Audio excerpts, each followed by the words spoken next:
Good morning, बड़ा बड़ा जाओ, क्लास शुरू करते हैं।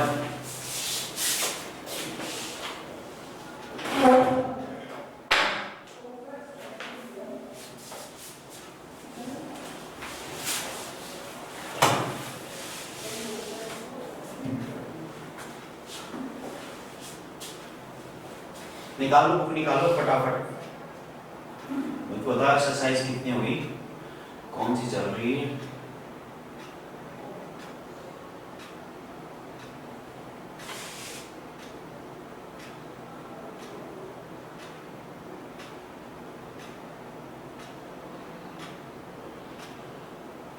लीनियर पेयर वाली चल रही है ना शायद। निकालो कौन सी एक्सरसाइज हो गई थी पूरी।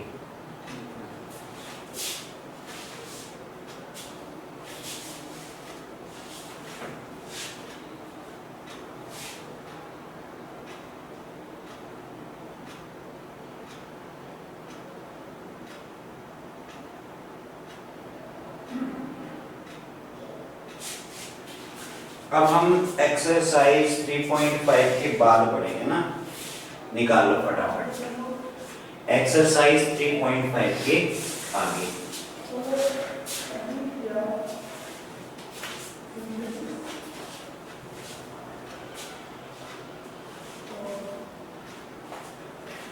देखो 3.5 से आगे इसमें आगे दे रखा है equation reducible in the reducible to a pair of linear equation to variable। चलो एग्जांपल नंबर 17 निकाल लो, ठीक है बेटा, फटाफट। एग्जांपल नंबर 17 देखो फटाफट।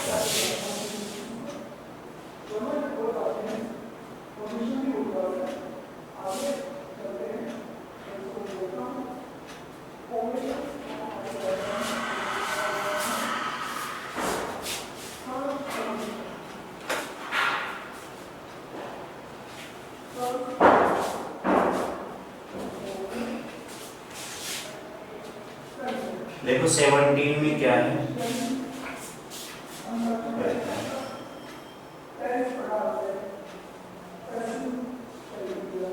हमें इक्वेशन दे रखी है, डायरेक्ट नहीं दे रखी लीनियर पेयर फॉर्म में, हमें कुछ अलग फॉर्मेट दे रखा है, ठीक है।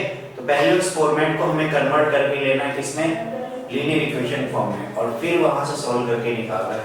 आवाज वगैरह सब क्लियर, ठीक है। देखो क्वेश्चन लिखता हूं मैं, 2x + 3y। Example number 17, 2x + 3y equals to 13। Next 5x - 4y equals to -2। यही है दो इक्वेशन, देख लो फटाफट।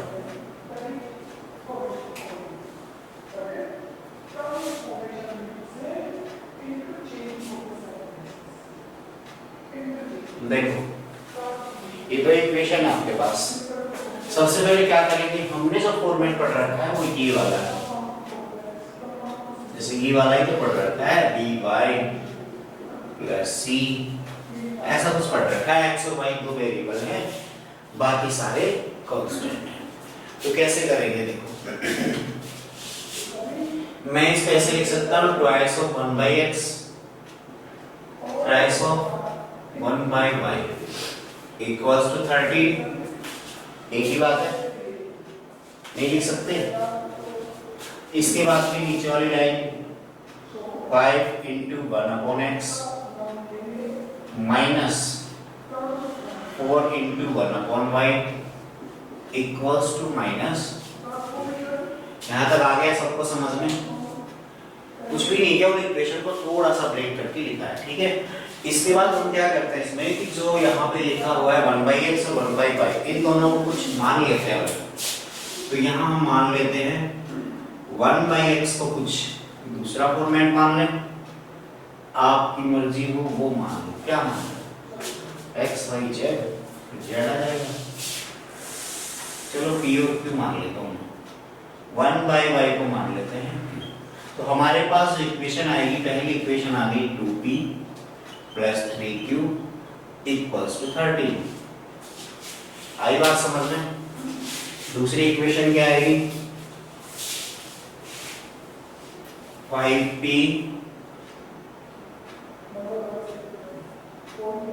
Minus 4q minus 2। ये आपके पास दो इक्वेशन आ गई। एक्स वाई जहां था उसकी जगह क्या आ गया? एक्स वाई की जगह बताओ, एक्स वाई की जगह क्या आ गया? पी और क्यू। ठीक है, एक्स वाई की जगह पी क्यू आ गया। यहाँ तक हमने सोल्व कर लिया। अब पी और क्यू की वैल्यू निकालनी है। कैसे निकालेंगे वो देखो। देखो पी और क्यू की वैल्यू कैसे निकालते हैं। तो मेथड आप कोई सा भी लगाओ, या तो आप कोफिशिएंट इक्वल कर दो। देखो यहाँ 2 है p के साथ, यहाँ 5 है, यहाँ q के साथ 3 है, इसके साथ 4 है। मैं क्या करूं? पहली इक्वेशन को 5 से मल्टीप्लाई कर दूं, दूसरी को 2 से कर दूं। इससे मेरे पास जो p के कोफिशिएंट है वो दोनों में क्या आ जाएंगे? सेम आ जाएंगे। तो p के कोफिशिएंट सेम आ जाएंगे तो मैं इसको लिख सकता हूं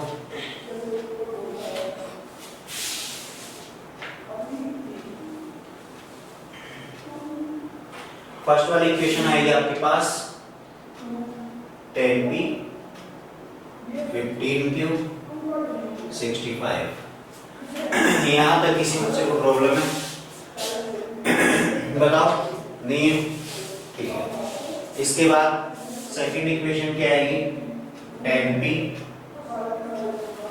8q माइनस, ये आ गया इतना।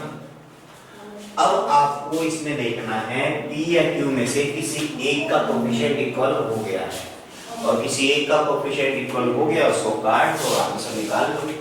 देखो ये प्लस का है, ये प्लस का है, डायरेक्ट जोड़ेंगे तो कटेंगे नहीं कटेंगे या कट जाएंगे? देखो काटेंगे तो, लेकिन क्या करके? माइनस करके। माइनस जब करते हैं तो नीचे वाले जितने भी साइन है सारे उल्टे हो जाते हैं। उल्टे मतलब माइनस वाला प्लस, प्लस वाला माइनस। तो क्या आएगा? 10p से 10 की गया, 15 प्लस 8 हो गया आपका 23 है। ये q आ गया, ये 69 आ गया। Then q is equals to,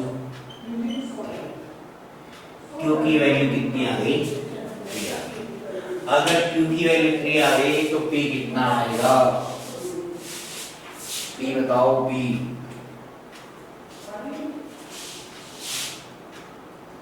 बेटा 5p equals to -2 plus 4q,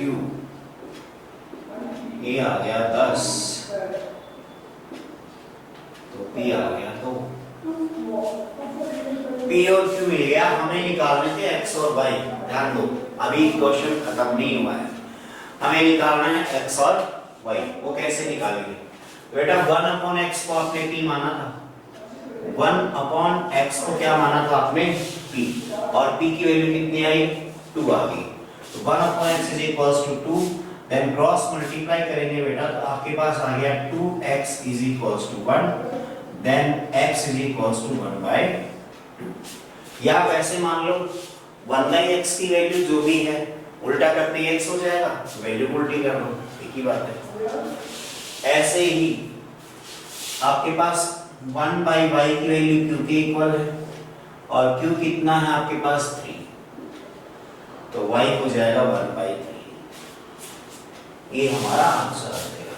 note कर लो फटाफट इसका नाम। चलो अगला एग्जाम्पल करते हैं, बाद में पूछेंगे।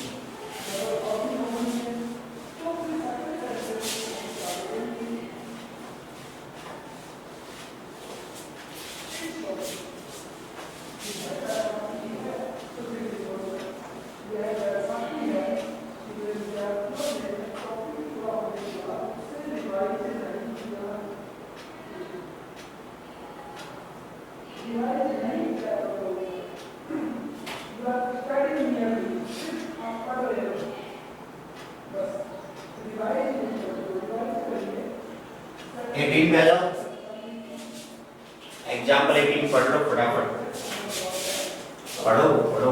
एग्जाम्पल 18 इतना बड़ा है नहीं, बस इक्वेशन पे फोकस करना है। 5 upon x minus 1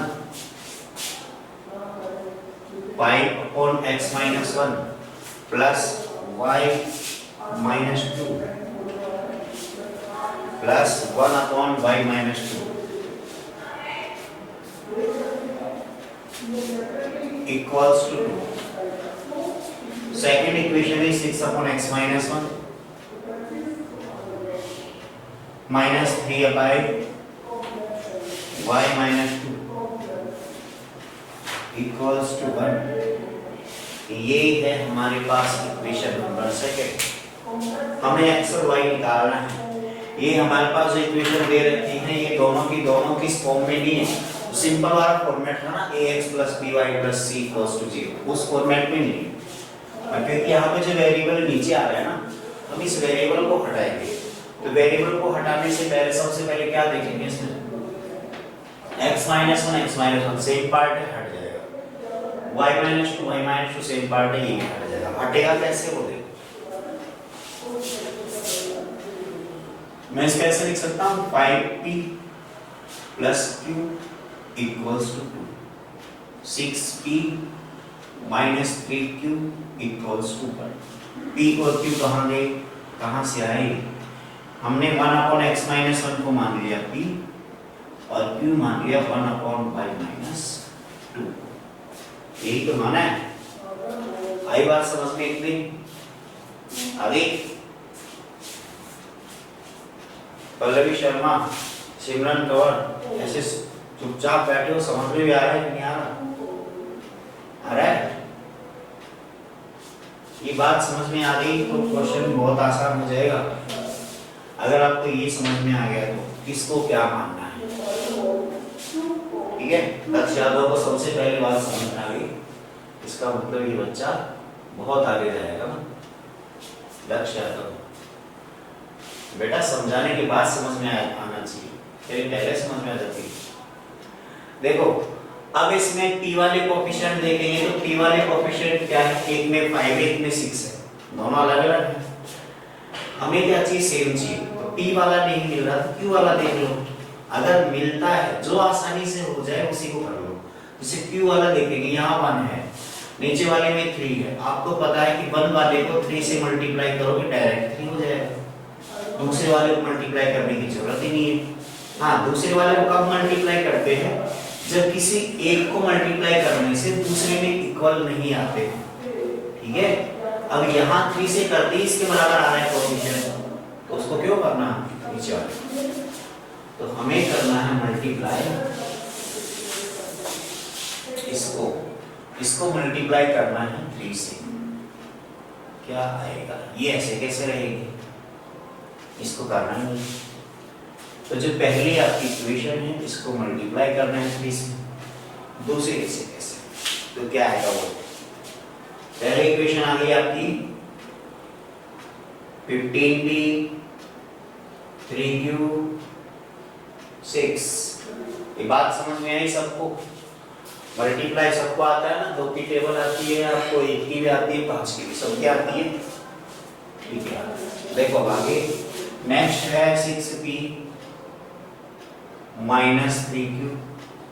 ये तो बहुत आसान क्वेश्चन है, तो कुछ है ही इसमें, तो ऐड करें सब्ट्रैक्ट करें। ये चीज ध्यान रखना, जब सब्ट्रैक्ट करते हो सब्ट्रैक्ट करते टाइम नीचे वाली इक्वेशन की जो साइन है वो चेंज हो जाते हैं, मतलब माइनस वाला प्लस, प्लस वाला माइनस। अब आप माइनस मतलब सब्ट्रैक्ट करोगे तो ये साइन बदल के प्लस हो जाएगा, कटेगा नहीं कटेगा। हमें तो काटना है तो इनको छेड़ना नहीं है, मतलब ये प्लस का है माइनस का है, अब नहीं छेड़ना, ठीक है? और नहीं छेड़ते तब क्या बनता है, ये सब एडिशन होता है, ऐड करते हैं डायरेक्ट। 15 प्लस 6 कितना होता है 21p, ये 3q से 3q कट गया, ये आ गया 7, then p is equals to 1/3, p आ गया 1/3। अगर p 1/3 मिल गया हमें तो q भी तो निकालना है, 6 into p, p है आपका 1/3 minus 3q is equals to 1। तो ये बेटा हो गया 2, 3q को इधर ले जाओ, 1 को इधर ले आओ, 1 को इधर लाएंगे 2 माइनस 1, तो q आ गया आपका 1/3। दोनों सेम आ गए, वेरी गुड। देखो ध्यान से, अब जो p और q आपने माना था 1/x - 1, इसकी वैल्यू p के बराबर, और p का मतलब 1/3। क्रॉस मल्टीप्लाई करेंगे तो आपको इक्वेशन मिलेगी x - 1 equals to 3, then x is equals to 4। बहुत आसान है, दिख भी रहा है कि नहीं? दिख रहा है तो बहुत अच्छी बात है, ठीक है। कराएं अगला क्वेश्चन। देखो नेक्स्ट क्वेश्चन नंबर 19 नंबर देखो, सबने पढ़ लिया? देखो 90 नंबर में लिखा हुआ है, ध्यान से देखना। A boat goes 30 kilometre upstream and 44 kilometre downstream.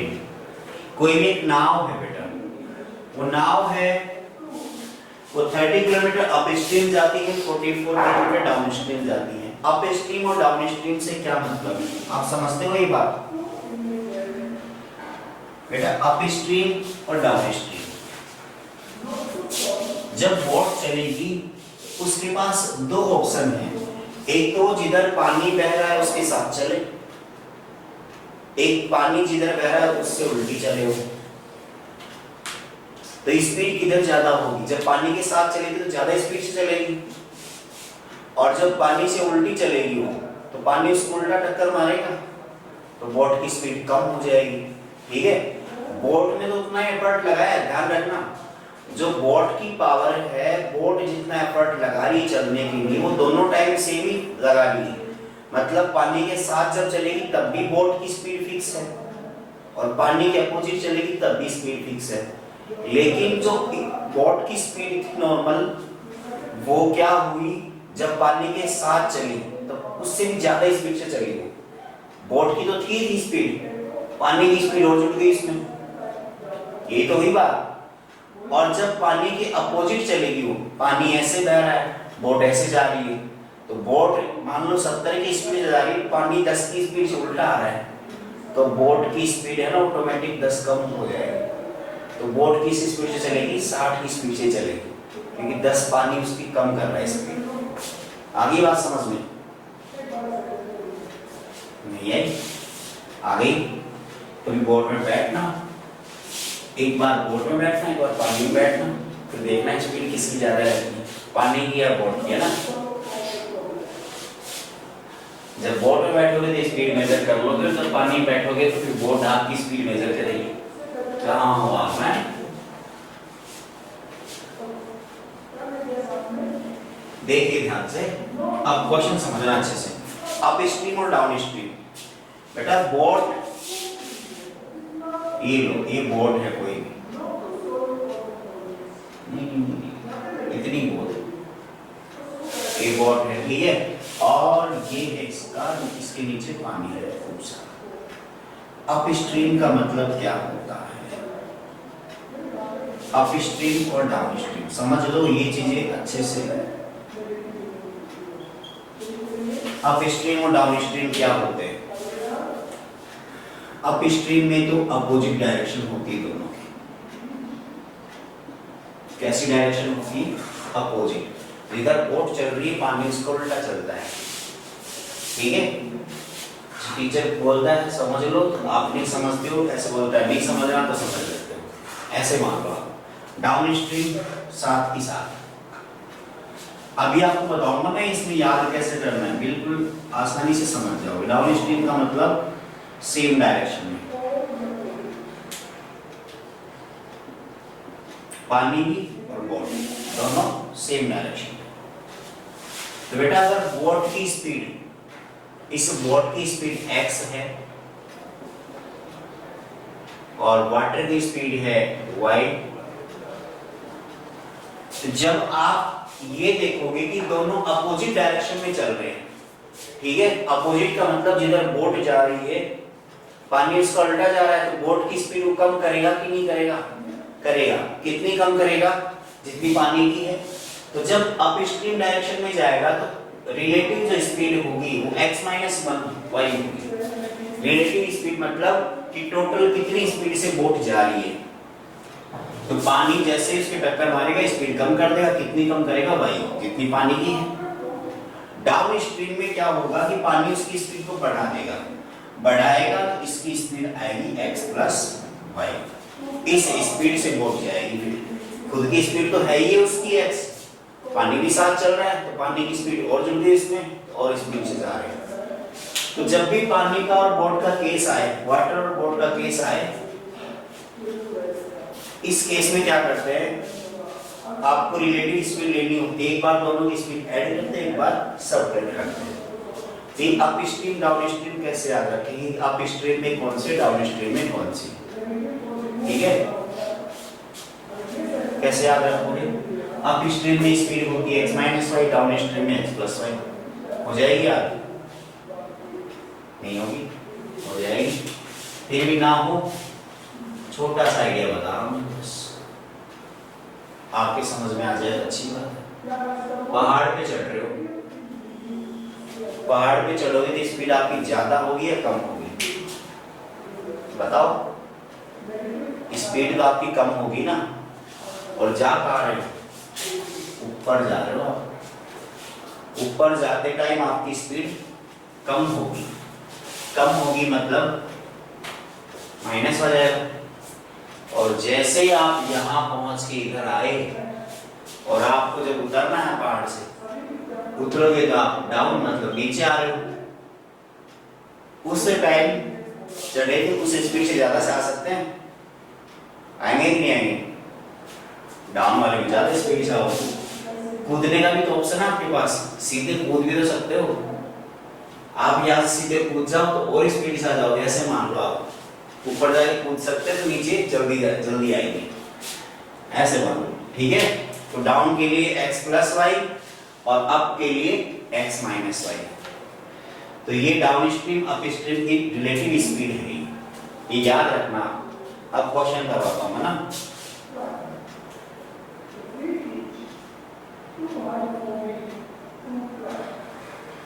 जल्दी से नोट कर लेना, क्या देख रहे हो फटाफट नोट कर लो।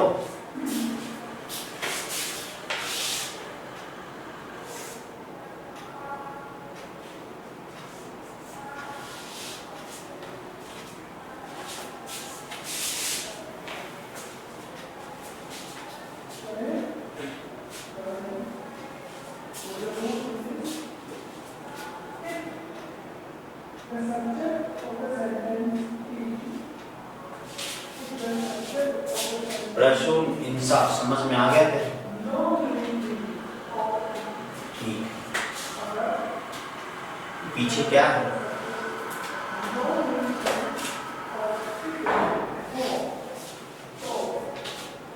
मार्केटिंग, फुल मार्केटिंग,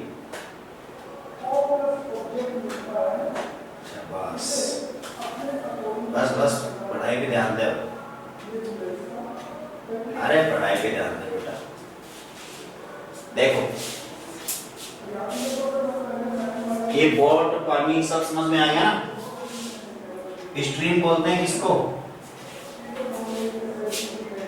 ये नाम स्ट्रीम है ना, ये इसमें क्वेश्चन पढ़ा होगा आपने, क्वेश्चन में लिख रखा है स्ट्रीम। स्ट्रीम का मतलब होता है धारा, जल धारा, पानी की धारा जो होगी ना उसको स्ट्रीम बोलते हैं।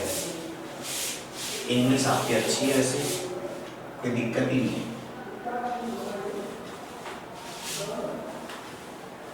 चलो अब देखो क्वेश्चन को समझना अच्छे से, बहुत अच्छा क्वेश्चन है, आसान भी है, कुछ बच्चों को टफ भी लगेगा, इसलिए देखो ध्यान से इसमें क्या दिया हुआ है। इसमें दिया है बेटा एक boat goes 30 kilometre up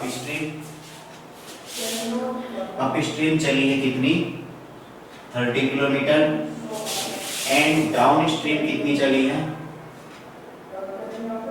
44 kilometre.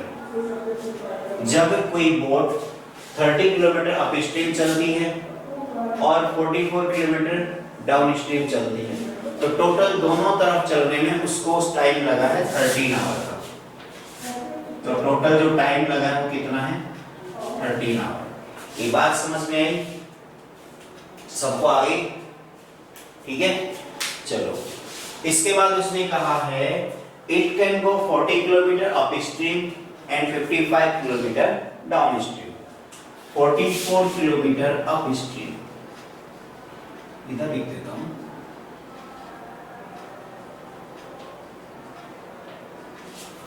And 55, अरे चलो 40 कर देते इसको, ये डाउन वाले में 55, इतने किलोमीटर।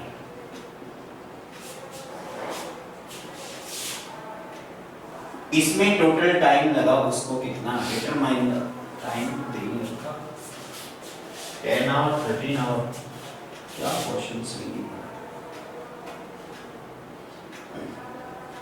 बेटा, क्वेश्चन पढ़ लेना एक बार ना और वैल्यू चेक करो ना सही लिखे। अब समझते हैं क्वेश्चन में कह क्या रहा है। वो कह रहा है, ध्यान देना, बोर्ड लिया आपने,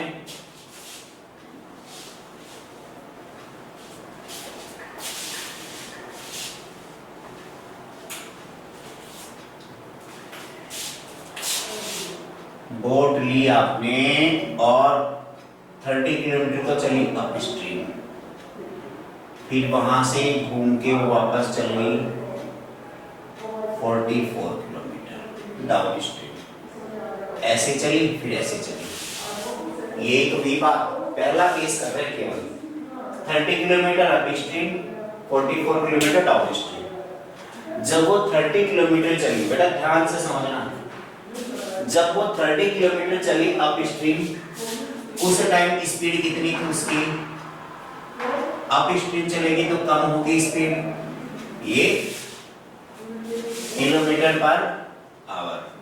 इसमें मैंने दो चीजें लिख दी, एक तो डिस्टेंस लिख दी, एक स्पीड लिख दी। ऊपर दो चीजें लिखी हुई है, एक तो इतनी दूर चली डिस्टेंस और किस स्पीड से चली x माइनस वाई से। और जब डाउन स्ट्रीम चलेगी तो डाउन स्ट्रीम चलेगी, फर्स्ट वाला केस करना मैं ये केवल, जब डाउन स्ट्रीम चली 44 किलोमीटर, तो डाउन स्ट्रीम में जो स्पीड थी उसकी वो है x plus y kilometre per hour. ये आगे बात समझ में। और क्वेश्चन में उसने कहा है कि दोनों मिला के जो टाइम लगेगा, यहाँ जो टाइम लगा वो और यहाँ जो टाइम लगा वो, दोनों का टाइम मिला है तो 10 घंटे आया। आई बात समझ में, दोनों का टाइम मिला है तो 10 घंटे आया। अब हमें तो पता ही नहीं कितना कितना टाइम लगा, हम कैसे कहते 10 घंटे आया, क्या दोगे? देखो टाइम निकालने का जो फॉर्मूला होता है आपके पास में, वो होता है डिस्टेंस अपॉन स्पीड। पढ़ा है? Distance is equal to time into speed. ये बोल दो चाहे ये बोल दो, जो आपका मन करे वही बोल दो। तो देखो इसका टाइम निकालेगा पहले वाले केस का, ध्यान से समझना। फर्स्ट वाले केस का अगर टाइम निकालना हो तो क्या आएगा, डिस्टेंस अपॉन स्पीड। फर्स्ट वाले केस का टाइम आ गया इस वाले का, और नीचे वाले केस का टाइम निकालेंगे तो इसकी सॉरी डिस्टेंस है 44, स्पीड है x प्लस वाई, तो 44 डिस्टेंस हो गई, स्पीड है x प्लस वाई। अब दोनों का टाइम मिला के कितने घंटे है, वो 10 घंटे है। ये बात समझ में आई कि नहीं आई? अगर ये समझ में आ गया तो सब आ गया, सबको आ गया, पहली बात नहीं। चलो समझते अच्छा हो या समझाता अच्छा हो? हिमांशु कोई सी बात नहीं है, ना मैं अच्छा समझाता हूं ना तो अच्छा समझता है। मतलब क्या न्यूट्रल में चल रही गाड़ी है, बाल उड़ गए दिमाग भी उड़ गया है बच्चे। देखो सेकंड वाला इक्वेशन देखते हैं। सेकंड वाली इक्वेशन में क्या लिखा हुआ है, ध्यान दो। सेकंड वाले में सेम वही केस है, केवल और केवल जो डिस्टेंस है वो बदली है और टाइम बदला है। मतलब 40 किलोमीटर अप स्ट्रीम, तो 40 किलोमीटर अप स्ट्रीम से चलेगा तो मतलब 40 किलोमीटर अप स्ट्रीम की स्पीड कितनी है, x माइनस वाई, और 55 किलोमीटर डाउन स्ट्रीम उसकी स्पीड है x plus y, equal to total time लगा 13 आवर। हो गई? इतना आपको समझ में आ गया, बहुत आसान है। 1/x - y को p मान लेंगे और 1/x + y को q मान लेंगे। हमारा क्वेश्चन बिल्कुल आसान। मैं बना दूं एक इक्वेशन, ठीक है? दो इक्वेशन बनेगी, एक तो बन जाएगी यहां से 30p + 44q = 10। एक तो ये बन गई ऊपर वाली से, नीचे वाली से बन गई 40p 55q = 30। ये दो इक्वेशन है, दोनों को सोल्व करेंगे, आंसर आ जाएगा, ठीक है? p और q आ जाएगा मतलब। बाकी बाद में बता दूंगा, लिख लो, टाइम नहीं है।